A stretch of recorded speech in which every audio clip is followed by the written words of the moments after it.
Bonjour YouTube, je suis Sébastien et aujourd'hui je vais commencer par poser une partie du bardage, celui qui peut être vidé des deux côtés facilement, donc tout le côté extérieur du range-bûche, et je verrai si je fais d'autres choses après.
Il est vraiment joli mon bardage.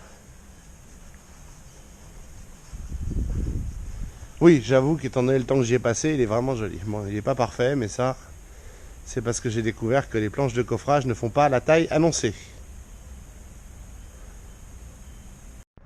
Dans la série on touche au but, mais une étape de plus quand même.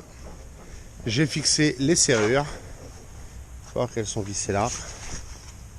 Ça bouge pas. Hein. Et à l'intérieur, j'ai mis des petits morceaux de 8 mm d'épaisseur. Et on va trouver la clé pour que ça plaque correctement. Voilà. Et à l'extérieur, c'est pour ça qu'il y a une planche de coffrage, c'est que la serrure se trouve dans l'ouverture entre les deux. Voilà. Aussi simple que ça. Donc ça c'est fait. Maintenant je vais enlever les deux planches que j'ai mises pour que ça puisse être peint. Et je vais m'atteler aux cornières pour le toit. Puisqu'on a trouvé des cornières PVC noires qui vont être parfaites. Et qui feront exactement ce qu'on attend d'elles.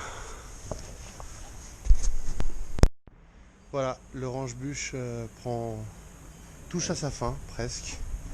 Madame a peint à l'intérieur et moi j'ai mis les petites cornières PVC. C'est pas la chose la plus technologique qui soit, mais ça rend pas mal du tout. Ça fera parfaitement son boulot. Faut voir, l'intérieur est maintenant très sombre. On va mettre de la lumière à terme. Et voilà le résultat.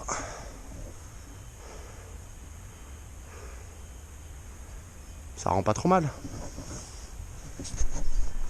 Et voilà pour aujourd'hui. J'ai pas l'impression d'avoir été hyper actif. Mais j'ai monté une partie du bardage. J'ai mis les cornières de bord de toit et découpé une partie du toit. Il me reste deux petits bouts de cornières à mettre sur le local poubelle. J'ai mis les serrures de local poubelle. Pas une grosse journée, mais j'avais besoin d'une journée un peu plus calme aujourd'hui. Dans les phénomènes intéressants, madame avait un MacBook 15 pouces de 2012. Et il déconnait, il était une lenteur, c'en était navrant. J'avais déjà changé le disque dur pensant qu'il était fatigué. Et en fait, c'était la nappe SATA. Donc c'est le fil qui relie le disque dur à la carte mère. J'en ai commandé une pour 15 balles sur Amazon, ça c'est celle d'origine. Hein,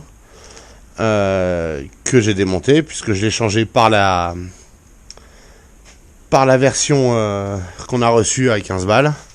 Et le MacBook a retrouvé toute sa forme.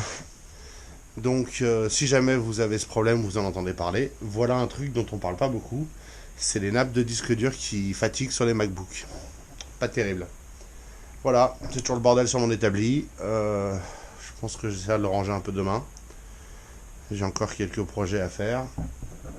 Mais pour aujourd'hui, je vais aller profiter d'une soirée tranquille. Merci d'avoir regardé la vidéo et à bientôt pour de nouvelles aventures.